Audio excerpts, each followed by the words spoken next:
Okay.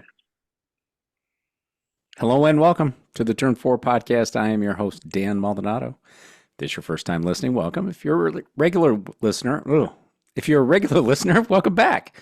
Welcome today's co-host, Brian. Hey, Brian, Hey guys. Hey Dan. you got to go to Long Beach this weekend. I did. Not your first time, No, but how was it? it was awesome. We chatted a little bit about it, but not a whole lot. So you don't know much, but Yeah, I in know. general, I it was tried to pretty keep it awesome. spontaneous. Yeah, for the I've show. been going since probably 2002. Oh, Been going to okay. Long Beach, pretty much every year in one way or another. And then this year was the first year I did the 5K beforehand, Oh, cool. which I had never knew existed before. And they said it was like the sixth annual or third annual, I think, but I don't ever remember it being on the actual track before. This year it was on the track, 2 laps. You kind of cross the start finish line, but you do it in pit road. Oh, So not okay. as quite as exciting as being on the track for the finish, but still pretty fun. And they do try to point out on the broadcast how much of a camber there is to that pit road, and it Yes. is significantly pitched Yeah. for sure. But the weekend of the race was awesome. So I actually went to qualifying the entire day, 9, 10 hours there, and then I didn't go Cool. for the actual race. Watched it on Peacock. Oh, Um, you didn't go to the race? no, Okay. so and maybe as an answer to some of your questions, it is crazy busy there, and this year was probably the busiest since like the year that it rained for qualifying, 2011, Okay. 12 maybe, Yeah. somewhere around there. Was like one of the only years it's like ever rained for Long Beach, and it was for the qualifying day. This was so busy. Like the grandstands were all full pretty much for qualifying. Um, and the areas all in front of and around the grandstands were full. And the addition of other stuff, I guess, whether it's the support series, all the additional trucks, like we could talk about later, the McLaren Yeah. extra vehicles and trucks they have, Oh, whether it's yeah. just Yeah. like Yeah. IndyCar, Firestone, like there is so much going on in the paddock and around the paddock now that the spaces that are left for people to get around are now half the Yeah. size. So like the main chute when you walk in to get to where all the main grandstands are to get where the paddock is and where all the pit lane boxes are and everything is, I don't know, 12, 14 feet wide. And that's like 100,000 people need to get through Yeah. there. So it is just crowded. It is challenging. Even on qualifying, it takes over an hour to get tacos from King Taco. Um, it's intense, and we had some kids ended up getting sick over the weekend, so Wow. some additional pressures there, and it's also expensive too. So like we could talk about like the cost of thermal and all the complaints there, but Long Beach is no better Yeah. So talk as about it. far as far as cost is concerned. But I mean, overall, it was awesome. The historic race was unreal to watch those cars. Some of them were not pushing it, Right. maybe hitting I don't know, maybe 50 miles an hour across the Oh, that's kind of a start bummer. finish line, but some others were pushing for sure. That 1966 along with that hot red exhaust in the middle of that V8, that thing is awesome. That just Yeah. rips around the track. Sounds amazing. Those guys, some of them are pushing pretty hard, but so overall it was awesome. Like if you remember when you went to St. Pete and I asked you like how do you do a race weekend, Mm-hmm. because that's still like I don't know how many races I've been to. I still don't know how to actually watch the race when I'm at the race. I've sat everywhere Oh, around there. I've tried kind of all different things, and I can't.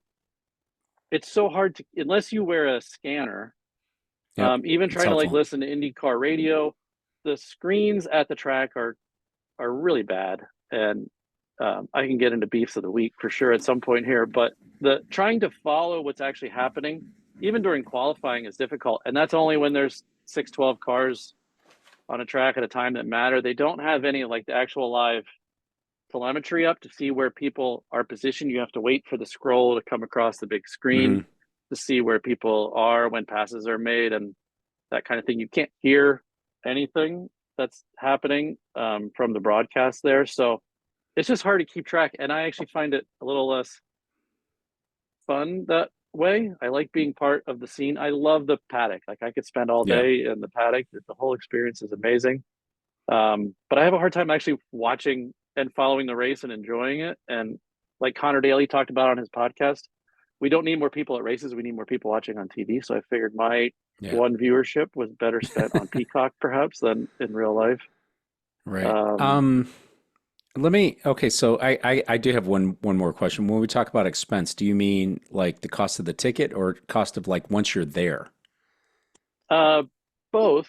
Okay. I got to say, like, that's why like I talk about King Taco quite a bit. One, I just love it. And I love the fact that like King Taco is a legit local Hmm. Mexican restaurant. It's a legit part of the community in Long Beach and throughout kind of LA.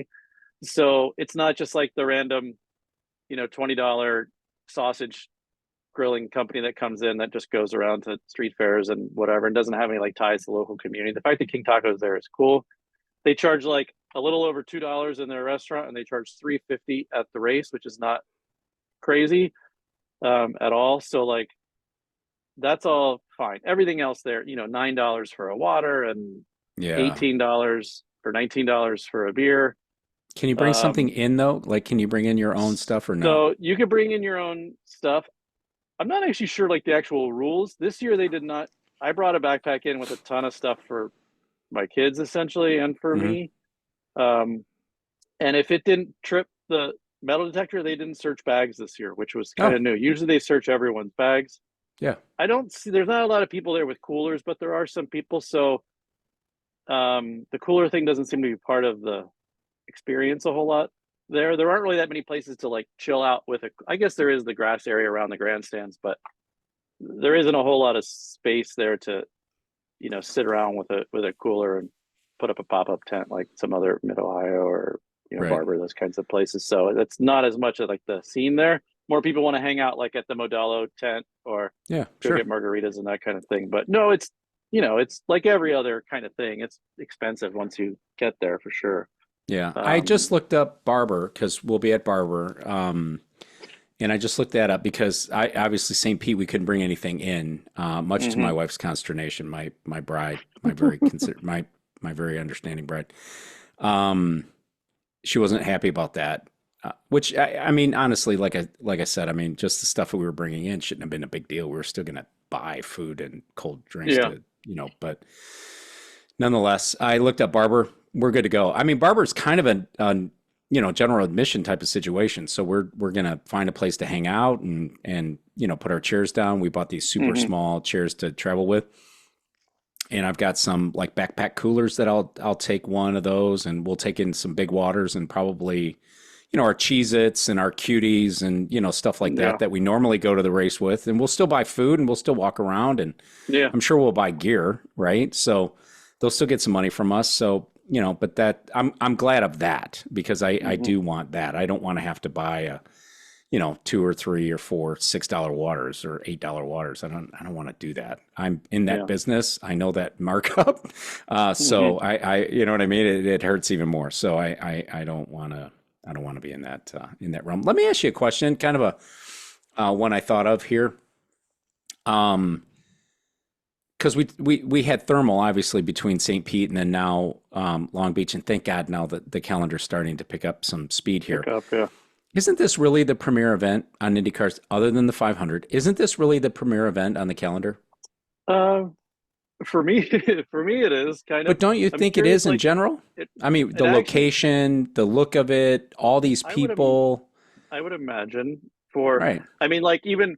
Have you heard like Tony Kanaan talking ahead of time on Marshall Pruitt last week about how this would be the busiest week of his year, and then he said like kind of other than the 500, but then it Yeah. sounds like the 500 is busy, but it's spread out over 3 weeks. But for him, Right. like we saw him. My son got his autograph at the Mission Uh-huh. little booth and Yep. got a free bag of chips with that, which we usually hit up that tent every year they've been Yeah. there, which is nice. But then right after that, he left that and went to a whatever that like self-storage company is that now sponsors Okay. them. He went over, he had an autograph event over there. Like Yep. that guy is like Tony. beyond his job to do, but he's got his own, personal little bird scooter with his TK on it. And he just Yeah. cruises like from appearance to appearance. That guy has got to be like just wound so thin there that Yeah. um it's insane. But like, yeah, he's he's on top of that stuff there for sure. Yeah. But I um think for me, Long Beach is the premier event, right? Outside the yeah. 500. I think whatever it is that they try to do at Thermal, and maybe that'll evolve somewhere where we'll stop Mhm. complaining about it. But to me, I look Yeah, at it like I I look at some of this stuff a couple of different ways. The mhm. first way I look at it was the Thermal thing. They almost went overboard in showcasing the riches around track Mhm. for whatever reason, and I think it kind of turned some people off. I think that Yeah. kind of ended up working in the That reverse. was surprising that it did that a little bit, because I've always felt like that's something that a lot of people like. I think one of the things that people like about Formula One is they want to be part of something that really that is exclusive, that's rich and fabulous kind of thing. It's the lifestyles of the rich and famous sort of thing. And or it's going to Preakness or the Kentucky Derby. Like Uh they're huh. enamored by the fact that these people have tons of money and make lots of money and can win lots of money. And it's an important thing to sort of be part of. You can dress like you have a lot of money. It's like, it's not Yeah. frowned upon at those things. But then, like at Thermal, they're talking about the expensive houses. And Yeah. every house, like the most standard house in Long Beach, is as expensive as one of Yeah. those houses in Thermal is, Yeah. but it doesn't put people off I, then. I I agree with you 100%. I think the big difference is the big difference, and that Mm-hmm. is Formula One, Preakness, Kentucky Derby have all evolved over time Yeah. organically, right? Where IndyCar was trying to like create this event, Yeah, for but sure. then half-assed it like in other areas, right? Like we keep Mm-hmm. talking about this podium celebrate that was shameful, right? Yeah. That was shameful. To me, the Um, putting green was the thing. Like, oh, right? like you've got a miniature golf putting Yeah, green yeah, at your yeah. big deal. But things like that, I just feel like I don't know why you wouldn't put the resources into again Long Beach, where maybe you can make that into something Yeah. special, right? Like a bigger prize or a bigger purse, or it means something Hmm. different to win Long because it means something to these drivers to win Long Beach. Yeah. It And that's, I absolutely guess, means my something. my point I was perhaps trying to make about TK being places signing autographs is everywhere you go there in the paddock, drivers are constantly hobbing it up with somebody, whether they're Yeah. just with an influencer, whether they're with somebody from Real Housewives of Orange County, whether they're with some executive. Like you see Charlie Kimball is talking constantly around that paddock to people um, that look like they're the kind of people that might support him or another team. Like Yeah. everyone is Sure. just, and I don't know, because I haven't been to another race since Montana to be in a paddock to see what goes on other places, I guess. But it's very busy and very intense with a lot going on. The amount of hospitality suites and the hospitality row at Long Beach is huge. It's Hmm. as big as anything else really there. Um, so like Andretti's hospitality tent is is enormous. Like it could fit He's, probably he's 2,000 yeah, he's people. trying to get So ready for F1, right? Like yeah, McLaren I mean is. the amount of effort. I mean I actually meant to go look what was on NBC this week that they didn't air it, that they put it on USA. Don't know. Couldn't Yeah. tell you. Yeah, don't So know. and I don't know if that was just like a power move on NBC's part because they were upset that IndyCar's shopping the I contract around for I next I year, and so I don't know what was on, but I'll just say this. They had to put thermal somewhere. I'm And not if talking they about put thermal. I'm talking thermal, about Long Beach. no, no. Oh, What because I'm thermal saying had to be is on you're only going to regular. have so much inventory, right, on NBC. Yeah. So they had to put thermal somewhere. And maybe Hmm. that was at the expense of putting Long Beach on USA because viewership should be fine because it's Hmm. Long Beach, right? So there Yeah. was really no risk there. Um, there probably wasn't a risk there by doing that, but who knows? I couldn't tell you what was on there. I watched it on USA. I had to watch it in tape delay because I had a thing yesterday, but Hmm. um, so but yeah, I didn't see what was on there. All right. Good show. I'm glad he had a chance to go. Sounds like he had a good time nonetheless. I mean, Yeah. they're always they're a function. I mean, I'm Hmm. going to Barber next week, and then I leave straight from Barber to a work event out west. So I've got to fly. It's going to be a long, 6, 7 days for me Yeah. of being on the road and traveling and things. I mean, I will love every second of being out there, but it's long. It's tiresome. You get up Hmm. early, you go to the track, you're there all day, and you know what I mean? It's going to be a long day, Yeah. but it's going to be a long few days, but I'm looking forward to it.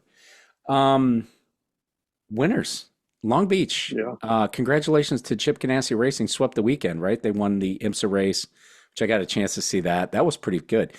Look, a 2 hour IMSA race, that's pretty exciting. These guys were not they weren't dawdling. They were getting after it, right? Hmm. Right from the beginning, but that's for another podcast. Dixon takes this win, the most improbable win I think that you could possibly think of. Really the only person that was capable of doing this, Scott Dixon.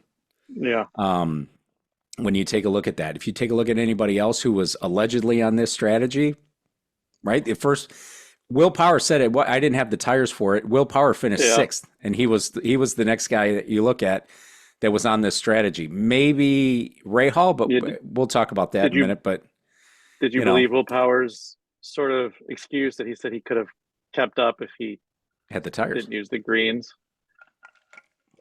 I do. I kind of do. Um, what did they said on the broadcast that last year the longest anybody went was 33 laps, and Dixon well surpassed that 33 laps. So I think that Hmm. Honda and Chevy both have something extra in reserve this year. Yeah. Um, maybe could he have gone exactly the same time, Will Power, as Dixon? Probably not, but he probably would have been within a lap or two. I bet you. Hmm. Yeah. That first Yeah. or actually second stint, he kept up. I mean, they pitted at the Hmm. same Yep. same spot both times there. So theoretically, but the pace that Dixon had at the end was insane. I Suppose if know. he if he was indeed saving fuel somehow to do that with using push to pass and Yeah. holding Right. off Strategically Newgarden. using it. Right. So just Yeah. enough. Yeah. To stay ahead of Newgarden and then afterward to stay ahead of Herta. But that's what that is. But hey, congratulations. If the guy wins a couple more races this season, ends up winning the championship or battling his teammate for the championship, wouldn't shock me one bit. Yeah. Wouldn't shock me one bit. Wouldn't shock me one bit if he wins the 500 because I think that's really what he's got there. Going into this weekend, I was surprised that they said Dixon only has one Long Beach win. Hmm. He's been around a long time, Yeah. and for him to only have Like one Long for a Beach win is kind of unusual couple to of me. those years he was up there, did Franchitti win one or two I think so. Yeah. Yeah. there when so he kind of took him from him perhaps, but Right. yeah. Alex Pillow finishes third. We're going to go in order as we normally do in order of team. So Alex Pillow finishes third. This is what he does. Hmm. This is what he does. He salvages everything he can from a weekend. This is why he's got two championships, and he's learned watching Scott Dixon do it. So he's Yeah. going to do as well a Dixon impression as he possibly can. But this is one of those things that Scott Dixon pulls out this rabbit out of a hat that even his teammates don't know how that works. Hmm. I want to get your perspective on a couple of things. So Marcus Armstrong finishes 12th. They keep talking a lot about Angela Cullen. I think his first name is Angela. She used to be the physio for Lewis Hamilton. Now she's spending a lot of Yeah. time with Armstrong. Armstrong finishes 12th. Lundqvist finishes 13th. To me, I look at this like Marcus probably needs to be a little bit careful with what he's doing here. It's a 5 car team. I can't imagine that Chip wants to maintain a 5 car team, for several more years.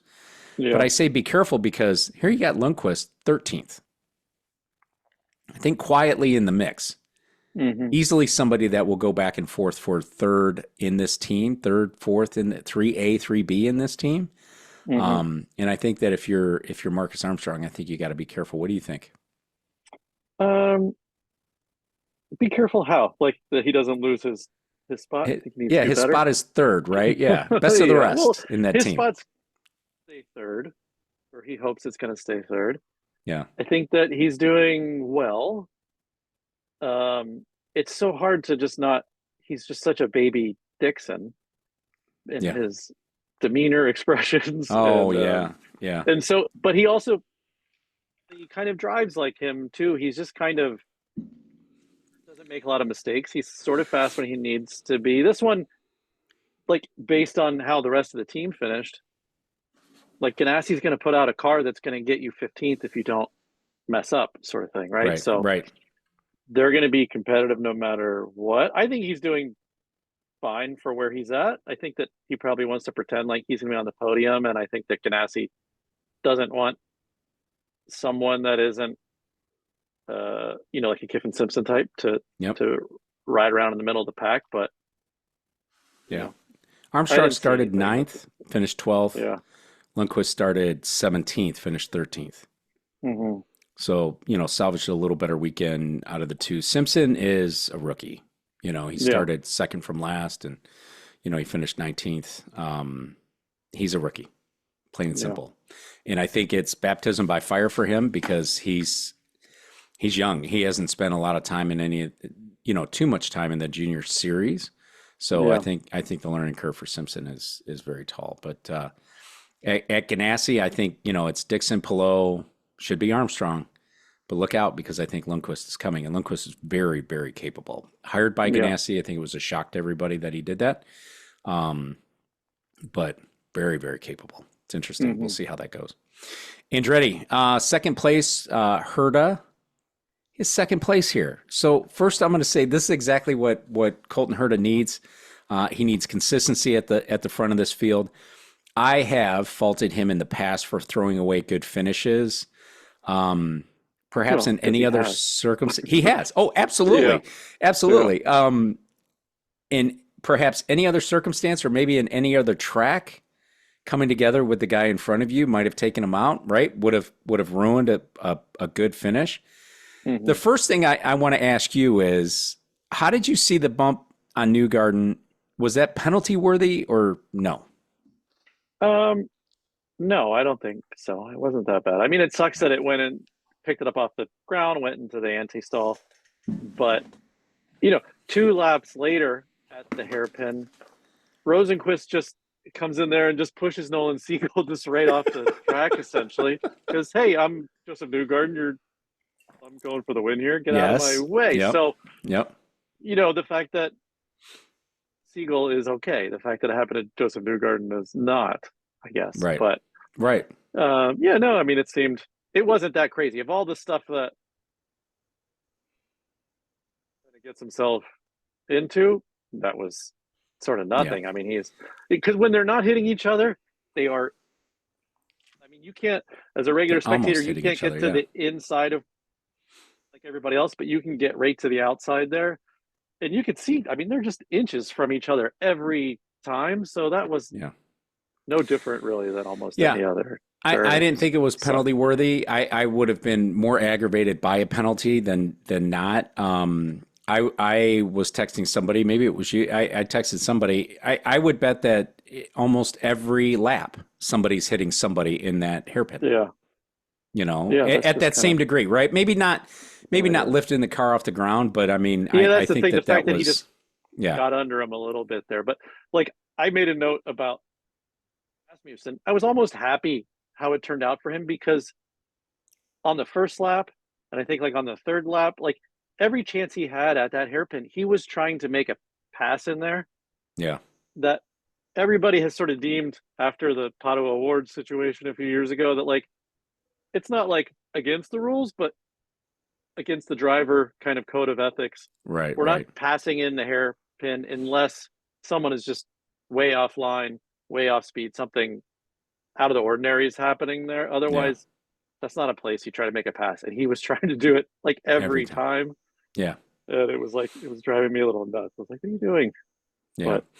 But, I think Herta needs this, like I said, I mean, to be consistent in the front of the field.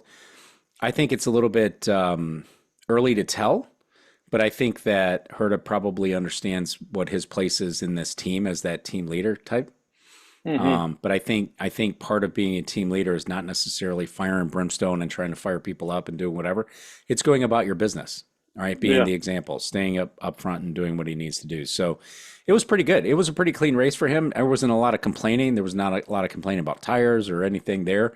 He did pretty good. I know on the radio he said, Newgarden just kind of stopped there or whatever, but afterward in post race he kind of fessed up to, he misjudged it a little bit, but maybe he misjudged it because Newgarden was a little bit slower into that turn at that time, but who knows. Fifth place for Marcus Ericsson. I think, quiet, methodical. I think that's okay. Kirkwood, seventh place, solid finish here. I expected a little bit more from Kirkwood, I think, for the weekend. It seems like maybe there's some off-season development that could have taken place, obviously for the good, but it's taken maybe Kirkwood a little extra time to get a handle on some of that development. I don't think Ericsson really is having too much trouble with it. He had bad luck at St. Pete, big deal. We don't know anything about thermal. I think this fifth place with Ericsson, I think is a good thing. Seventh place for Kirkwood. He'll get it. He'll get it sorted, I think. Pretty good for them all around, because it seems totally like agree. they didn't have the last year had crazy qualifying and in the race too. This year it didn't feel like they had the fastest cars, but they all turned in good results. Like you said, Herta being a good role model there, showing people, let's go score some points. Let's not all crash into each other. And out of the top three teams, Andretti was the best team, right? Yeah. Second, fifth, and seventh. Yeah, for sure. Ganassi has so many cars, it's hard to say, but we're going to move on to Penske here. 4, 6, and 26. McLaughlin had a mechanical, that's fine, but still 4, 6, and 26, right? Yeah. If anything, I mean, Andretti was more consistent. First, third, 12, 13, and 19 for Ganassi, right? That's about as spread out as you could possibly get. 4, 6, and 26, for Penske. So Andretti takes top honors for being the most consistent team there.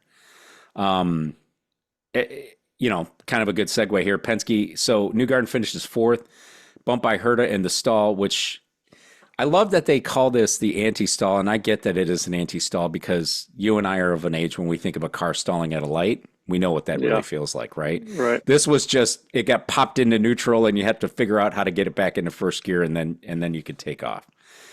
I would have been losing my mind, by the way, but I don't race cars for a living. I would have been losing my mind. I would have absolutely been losing my mind.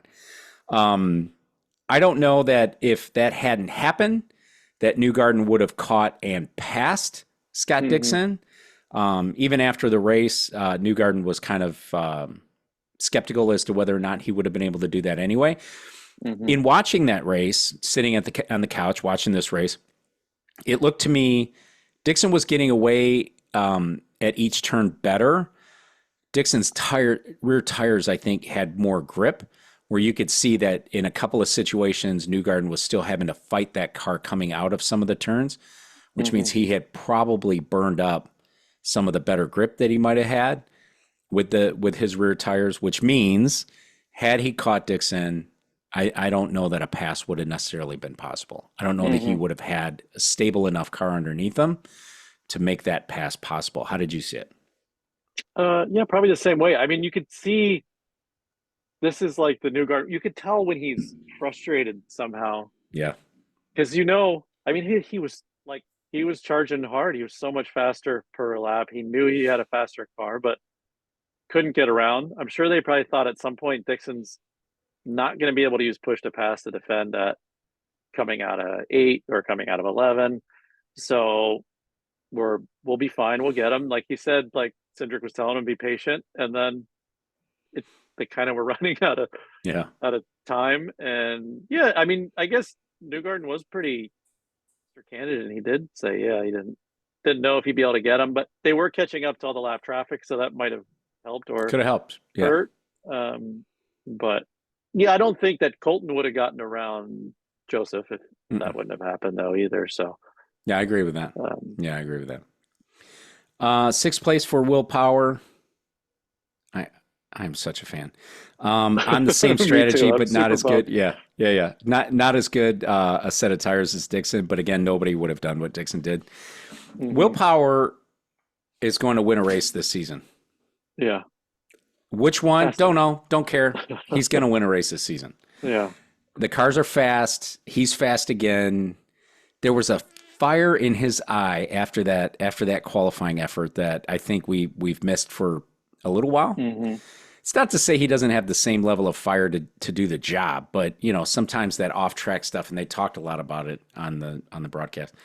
The off track stuff, it will zap all your energy, right? Hmm. So when it comes time for you to go in and do the job, you got nothing left sometimes. So he's going to win a race this season, before the end of this season. I championship worthy, I don't know, but I think for sure. He looked good. Car was good. Yeah. Weird strategy, right? Just kind of happened. So, but sixth place, I got no complaints with six. Second race of the No, season. I do. Do you? I would have rather, like I was kind of telling you, like problem with that sort of alternate strategy, Yeah. especially for guys like Dixon and willpower can save fuel, obviously Yep. close to with the best of them there. But the when you have a car that fast and you're like for willpower, like you're talking about, you're finally fast again. Like that's Yeah. where he wants to be. Let a dog eat kind of situation. You got to let him Oh, go out yeah. there and get it. If it doesn't work out, it doesn't work out. He'll be way better with, okay, Dixon got me on that silly strategy. What can I do? But when your car is faster than everybody, you set up that tire strategy to go out and kill everyone, which you just did. And you would do it again right after that pit stop. You'd just go out, like after Yeah. that yellow was over, you'd go out and in another 10 laps, you'd be 7 seconds ahead again. Yeah. And you would have just run away with it. Even those guys off strategy would have had less of a chance. And yeah, if it doesn't work out, it doesn't work out. But yeah, that's Right. What you're saying is, and I agree with you, is set the tone, right? yeah. Your car is so fast. Your car is so fast. It's so good. You got such a great driver. I don't think there's any need to look at a risky strategy, right? Like let's just Hmm. stay the course where we're at. We're super fast. We'll get this thing cleaned up. Tire wear is great. Let's just stay the course, right? Yeah. I don't disagree with you. I don't hate that idea. I think you're right. I think it would have definitely changed everything out of this Yeah. race for sure if Will had not pitted on that first caution. And as a team, if you want to split it up, that's the strategy you give to McLaughlin on Right. slacks a little further back. And yeah, let's switch it up with him. You can keep up with Dixon maybe and go for it. You Yeah. guys can run on that other strategy. But Yeah. and just for McLaughlin. like Will's Yeah. psyche, they know like he wants to be like, and you got a Mhm. fast car, man. You're so happy with it. Just go and throttle down and see how it Yeah. works out. McLaughlin finished 26th. They didn't really explain the mechanical. I don't know if you've seen anything. I No, I looked haven't. this morning and this afternoon, but I didn't see anything. But it's kind of a bummer for him. 26th. Um, he also has real quick here. Talk amongst yourselves.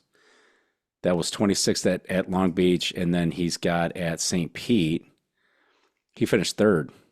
And Will Hmm. finished fourth. So, and Newgarden won, of course. So, yeah, so kind of a setback there, but I think they got good cars. They got good cars this year, so I think they'll Yeah. be pretty good. Moving on from Penske, I think normally we'd be doing a power fourth team, and then we'd each pick a power fifth, but I'm not sure that really applies for this race because the top three teams represent places 1 through 7. Hmm. But there's some unexpected finishes behind there, and I want to talk about those unexpected finishers. And I want to start Hmm. out with Romain Grosjean. This is Juncos Hollinger Racing's best finish in IndyCar, finished 8th. The heat around how they got rid of Ilott, and I probably could say that a lot nicer, how they got rid of Ilott, but that's what they did. They got rid of him. Yeah. I think the heat around that was pretty bad. They didn't handle that right. That's from where I sit, and I think that's from where a lot of people sit. Nevertheless, Grosjean had a mechanical at St. Pete. Then he got taken out at Thermal. Both occasions, he was good. He was Hmm. good. I would say Grosjean's been running well, kind of, kind of transcending what that team's been able to bring him, which I think is good. But do you have any thoughts on what you would attribute that to? I'm going somewhere with this, but I want to hear your thoughts. Oh, well, now you're setting me up for something. I don't know. I mean, I am, I thought and it's totally fine. You saw my text ahead of time. I picked Power, Grosjean, and Pillow for my Yes, you did. podium. So Yes. I was actually expecting him to do a little bit better. Hmm. He races well there. He is the fan second favorite Oh, without it. there. Who's the first? Award, right? Pillow. Oh, no, Oh, sorry. Award. Yeah. No, yeah, not yeah. Pillow. Okay, Sorry. yeah, yeah. Award. All Yeah. right. No, Award is It by tracks. far Yeah. the fan favorite. But then after that is Grosjean, without a doubt. Yep. Last So year, weird, isn't it? last year at qualifying, I mean, the place was like going wild, like it was the end of the Indy 500 or something Yeah, for yeah, him when yeah, he was in qualifying, and yeah, got second, right? To Kirkwood got first in qualifying last year. So yep. like even then, like everybody there is kind of a buzz about him. He races well there, Yep. and So let me I don't know who goes cars seem pretty good because seem Canapino pretty even good. did all right too. He did okay.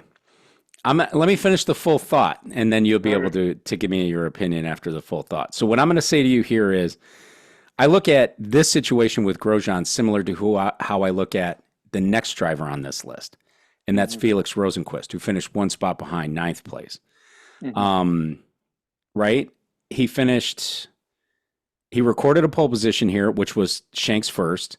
This eighth place by Grosjean was the best place for Grosjean or for Juncos in IndyCar. I think I mentioned that. Shank's first IndyCar pole with Rosenqvist, just ahead of the king of qualifying, which is willpower, which is an achievement. The fact that he fell back, he being Rosenqvist, the fact that Rosenqvist fell back in the beginning of this race did not surprise me. Okay. Mm-hmm. Ninth is a decent finish, something that has been lacking at this team over the prior couple of years. I think that goes without saying, right? Mm-hmm. Castroneves, Pagano, just not getting it done. He said after the race that he lacked a bit of confidence. Felix lacked a bit of confidence in the braking zones. I think he'll get that sorted out. I also think that Felix's spotty record of finishes, meaning non-finishes, he's a little wrecky, has Mm-hmm. been in the past, might be influencing some of his tentativeness. Here's where I'm going with all this, right? What's the common thread between Felix and Romain in this case? Both are respective team leaders this year. They have Mm-hmm. never been in that situation. And maybe you can make an argument for Grosjean at Coin, but nevertheless, right? They're both our respective team leads. That's a big deal, right? That's a Mm-hmm. big deal because at Andretti, Romain certainly wasn't team lead with Herta there. He wasn't team lead with Herta and Rossi there. Felix was not team lead at Chip Ganassi Racing. You got Scott Dixon there. He wasn't the team lead or even near it at Arrow McLaren because you got O'Ward and you got Rossi. Mm-hmm. Both are team leads.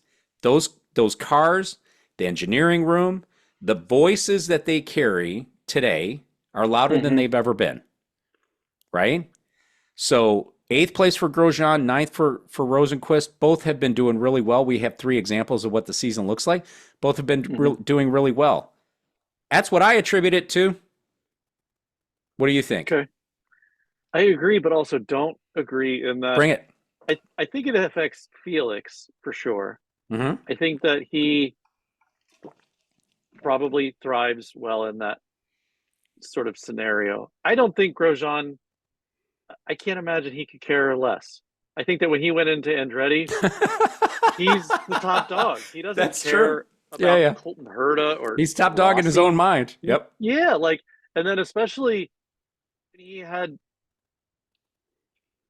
French-speaking engineer that Yep. was sort of linked to him as those two guys are the guys, they're a team. I don't think he talked to anybody else in that team unless he was fighting with them, perhaps, or unless it Right. was nonsense and just sort of small talk.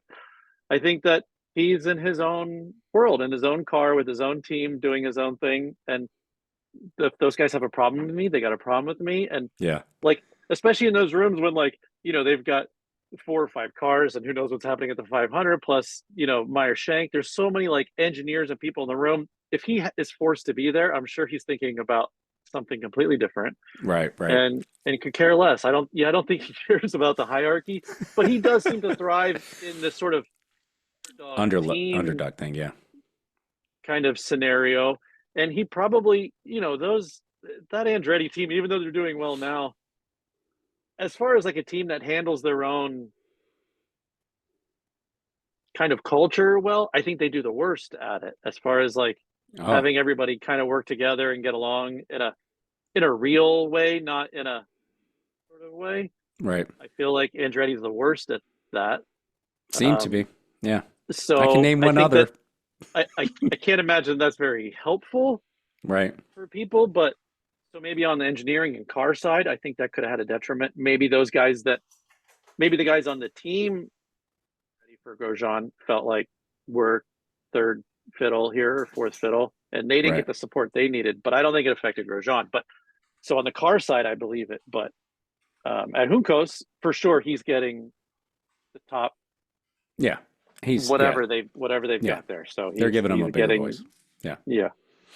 Well, I love it. I think you're right. I do think you're right. That's a great perspective. I think considering Grosjean and what we've seen out of him, I don't think you're that wrong, right? Like I don't Mm-hmm. think you're off. I think you're right.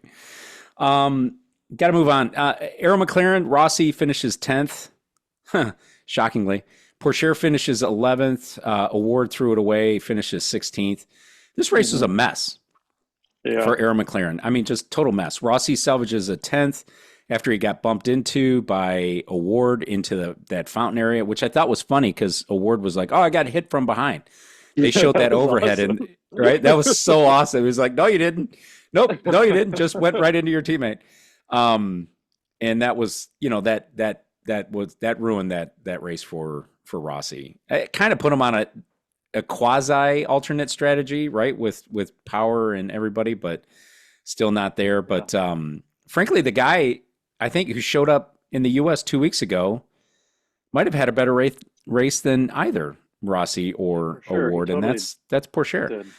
So my friend Charlie Mack texts me. He's been texting me about Pourchaire all weekend long. I agree with you, Charlie Mack, in most situations. And I just said it, right? He had a better weekend than the other two. But I think what I appreciate most about him coming in is he did well. Mm-hmm. He was drinking from a fire hose. There's no doubt about it.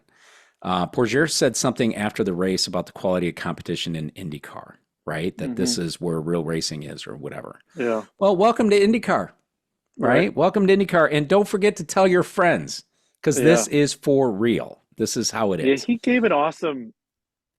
I mean, it's not surprising that he's good with the media, Oh, perhaps, right. but Yeah.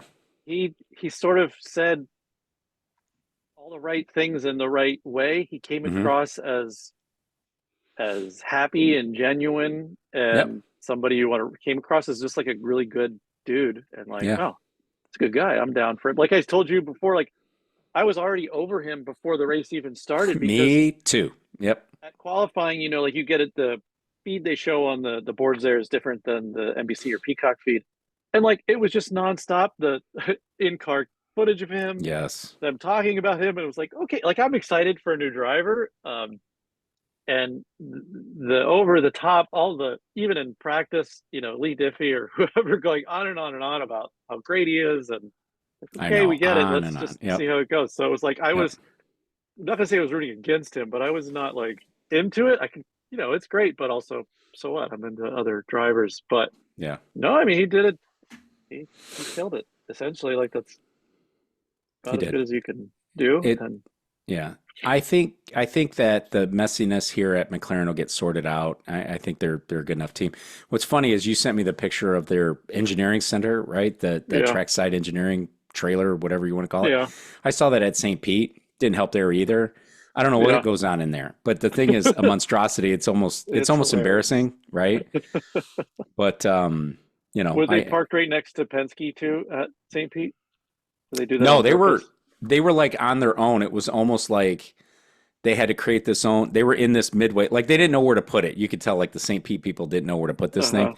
so they were kind of off on their own side, just on the Uh, other side of one of the bridges. But they were off on their own. Yeah, I love Um, that they had them right next to each other, so it was a total I love competition. it. Because usually Penske has the best haulers Oh, in yeah. the business there. So This that's pretty takes cool. Hauler to a new level, right? It Yeah, really does. Mr. Um, Transporter. makes you wonder what like a Penske thinks of that kind of stuff. Like if they think it's just frivolous, waste of I think resources. so Yeah, right? Because because it's not yeah. returning anything so far. Mm-mm. And what are they doing? The whole time I was there, I never saw anybody go in or out of that trailer. It's a good So like, question. Yeah. um, and all along, I mean, I've always thought that like Penske does the math on this return on investment, and like Yeah. he could put way more. He could double or triple the amount of money he spends, but why do it if he's already winning or close to winning? If he doubles the money, is he going to double the wins or not? And Yep. yeah, what are they really doing in that trailer that they can't do back in North Carolina in their Yeah. dedicated shop for Yep. it? So, but Good or question. maybe it'll pay off, and maybe that's how Porsche did so well. They've got a full sim in there, and who knows what else. And Yeah. Who knows? he's killing Um, it. I think McLaren will get sorted out, as I said. What I will say is a big deal is this motorsport.com, and I'll put a link to the story in the show notes here. Mm-hmm. This motorsport.com story about David Malukas and the interview with Gavin Ward and with Zach Brown talking about Yeah, Malukas's injury being a little bit more than what they expected. That's a big deal. That's a yeah. big deal, man. Um, I feel bad for David. I really do. I feel bad for him, and it sounds like it isn't going to get better anytime soon. Mm-hmm. And I say that because what I read in this article, or how I read it in this article, was the team is starting to consider, at least Mm-hmm. peripherally, consider longer term options. Yeah. Is what it feels like to me. That's bad, right? That's not great. Um, how do you did I don't know if you had a chance to see that I article or saw the not. article. Yeah. Okay, what are your thoughts? I was curious. The quotes are a little. They're being ambiguous about stuff, and they Right. even mentioned they don't. The only thing that's certain is all this uncertainty, right? But when they say things like it was, I'll paraphrase because I don't actually have the article open here, but like when they talk about that it's taking longer than they thought it would, Yep. or sort of were led to believe that it would, and I'm curious on like what they were told by whom. Is it Mm-hmm. taking longer than what the doctor said, or is it taking longer than maybe what did David just tell them? Oh, this is a 4 to 6 week thing, or did like Right. their doctors actually tell them this is what the thing is? It's going to be 4 to 6 weeks, or was like David or his team kind of covering it up a little bit, similar to the Askew situation? Yeah. Yep. And that's kind of it's already made me uncomfortable for a couple of weeks because I get the driving cars and motorsports and the way contracts work and thing is much different than the stick and ball sort of scenario. But and whether it means anything or not, I like it when a team comes out when someone gets hurt and says, "Nope, he's still our guy. Yep. She's still our girl. That's who we're going with. But we need to fill in where we need to fill in. So that's what we need to do." And for all the marketing genius supposedly that McLaren and Zach Brown have, and now apparently he's being hired by IndyCar and didn't Oh know Lord. it Yep. to be a marketing kind of guru. The fact that they couldn't at least present, when Simon Pagenaud crashed, Meyer Shank immediately is out. He's our Yeah. guy. As soon Yep. as he's ready, he's our guy. That's it. That's his ride. Yep. And Yeah. when Robert Wickens was hurt, immediately he's our guy. We have a car saved for him whenever he comes back. So Yep. like, and um, for them not to just come out just one time, one sentence, and say Malukas is our guy, but we got to fill in where we can. We want David to be healthy because he's not any help to us if he comes back too Yeah. soon. We're going to rehab him, help him out, and he's going to do the best he can. In the meantime, Yep. we're going to put the fact that they was like so secretive, ambiguous, that stuff Yeah. kind of rubs me the wrong way about all that. I would have liked Yep. that to be communicated to me differently, I guess, as a I fan. look. And I'm a I'm. big fan of Yeah. Malukas too, so I'd Yeah. like to see him. I'm glad that you brought that up because I will say I let's reference a couple of things. You already talked about Askew, right? That was bad, right? The way that Mm-hmm. thing was handled. Yeah, probably some things on Oliver's part too, but I think I think professional athletes are sort of conditioned to, I'm okay. I'm okay. Hmm. Right? I'm okay. So that's number one. This is also the same team that assured Hinch, oh, you're going to be okay. Even with the Honda switch, you're going to be okay. You know, Hinch Hmm. severed his relationship with Honda, lost his job anyway. Yeah. This is the same team that for the last 2 years has been saying to Felix Rosenqvist, you're our guy until we can find somebody better. You're our Uh-huh. guy until we find Yeah. somebody better, right? The fact that, And people they almost said wise, that exactly like that exactly. about it, Yeah. essentially. Yeah. Yeah. So the fact that people wise, they're not handling this the best possible way versus somebody like a Shank, right? Hmm. That's a family team. I mean, that's a much different story. The fact Hmm. that they're handling it this way doesn't surprise me. Yeah. But what's interesting is you also bring up, because I remember there was a piece last week. I don't remember where I got it. Tony Kanaan talking about all the things that he's doing to help David in his rehab, and he's taking him to his appointments and he's there with the appointment. Bingo. That Yeah. could be, all right, we heard what we heard to begin with. Now we're hearing something different. We're going to get our people and we're going to get Tony involved, Hmm. right? So that could be where this thing is. I think, Pourchaire kind of said it this weekend. He was going to be in the car at Barber and then kind of, clean that up a little bit to say, if David's not available, I'll be in the car in Barber. He's going to be in that car in Barber, because if he's not cleared by now, he isn't going to be. And who knows what that means for Indy GP, and who knows what that means for the 500, Hmm. because that's an even bigger mess, because it Yeah. makes me Yeah. feel like I the was super quotes. excited to see Hildebrand mentioning that. It isn't going to. Oh, I know, but it isn't going to be him. It's going to be Ilott. No. Yeah, Yeah, no. but that's that. So I don't know. We'll see. It's a mess. It doesn't look like it's getting any better anytime soon. Yeah, so As far maybe as next on year he track, goes to we'll figure that out. Ganassi, huh? Who, Malukas? Yeah. There's no room at Ganassi. Ganassi'd have to Well, jettison like three like you people. just said, Peterson's going to be gone because you don't think he's doing well enough. So Erickson. no, at Ganassi. Yeah. Erickson Or no, sorry, at Ganassi. Armstrong. Yeah. Armstrong. Yeah. Yeah, see, we're both Yeah. off. Yeah. So yeah, we get Armstrong out of there.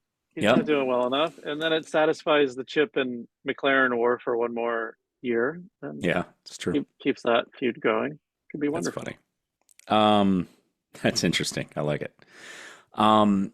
Real quick on Ray Hall here. I have to touch on this, because I have to touch on this like every episode. It feels like Graham Rahal was in for a quality finish. Graham Rahal's team threw this thing away. Yeah. This is, I think, part of what happens when you don't run up ahead, week in and week out. Yeah. I think you find mistakes like this. That was horrendous for this team, right? Bad news for Graham. He wasn't going to be a podium, but top 10 for this team, especially where they've been the last couple of years, is a win, right? Is a win. This is, it's funny. I know I'm making two big leaps here, but Graham was in line to win the 500 a few years ago. Bad pit stop, right? They sent him out with a loose tire, and I didn't think he was going to win still, but he was in line for it. But you know what I mean? Much close. He didn't make the race last year, except for the injury to Wilson. So that's where that is. Lundgaard, don't know what happened to Lundgaard. I didn't see anything on the broadcast necessarily. Didn't see anything on social media today. He finished 23rd. Fittipaldi finished 24th. He's a rookie. We'll give him a pass for this one. But you got any thoughts here? No, not really. I think the only thing I thought was funny was when, and I'm okay with it. When he pulled out of the pits after that, he was just so. He was so mad. And the team didn't even know what to, because it was seeming like he's like, what am I supposed to strategy wise or whatever, right? Like, what am I supposed to do? And they was just like, I don't know. Like, they just didn't know what to. Everybody was just like, oh, what do we do now? We just blew it. Good team leader, though, on the radio, either in the car or on the pit, would have just said, hey, look, keep our head down. We still have some laps here. We'll get everything we can, right? Yeah. And essentially that's what he did by not kind of, I think in previous years, he would have thrown a total tantrum there. Well, he did a little bit. I can't remember the words that he used, but it basically was, well, there goes that or something, right? Yeah, over the radio. And It is what it is. Here's what I'm dying. This is the last topic I got for you. That what I'm dying to hear you about, because you mentioned it. Zach Brown joining the marketing task force for IndyCar. Big deal or big deal? I think it's a whatever. I mean, it's neither one of those things. It's so like, that's actually my beef of the week is just marketing. I love it. Okay. And I could go on for an hour about it, but I'll start at the 5K beforehand. So when you register for the 5K, you pick up your pack, you get a free ticket for a Friday events, right? Which is really nothing. It's the autograph session and late practice. Was there a late practice, right? That was it. So not a whole lot. And I think they were giving out free tickets anyway, but on that ticket is like a code to use on the voucher to get the tickets. That voucher code was wrong, first of all, but okay. Okay. So then at the actual 5K, one mention of the race the next week. Yeah. So they had a few thousand people there to do that 5K. They didn't make one effort to let people know, come back for the race next week. That's why we're all here. And I got to say, I don't know, it's hard to tell by looking at people. I don't think everybody that was there was predetermined to be at the race. No, they were just looking for a 5K, right? Yeah, people are looking for a fun 5K. Yep. And so first miss, but it's my beef every year. The lack of IndyCar merch and stuff at an IndyCar event is so small. The quantity of F1 apparel outnumbers IndyCar apparel 10-1, like without a doubt. The IndyCar has 2 places to buy IndyCar merch. That's it. Yeah. One of them is in the back of the expo hall. And it's decent size. They've got, t-shirts and hats and, koozies and that kind of thing. Yeah. They had, I'm going to say 10 like die-cast matchbox size IndyCars of like, they had a bunch of, people that aren't even racing this year. Yep. A lot of Pageant merch out there. Yep. Yes, lots of Pageant stuff. So like, I don't even think there was a Pato Award one in there. Pato Award is the only to have his own merch tent. Yeah, his own tent. Only one. And it's been like that for 2 or 3 years. Yep. Not any other driver has their own place to go buy a t-shirt for Grosjean or for Canapino, for whoever.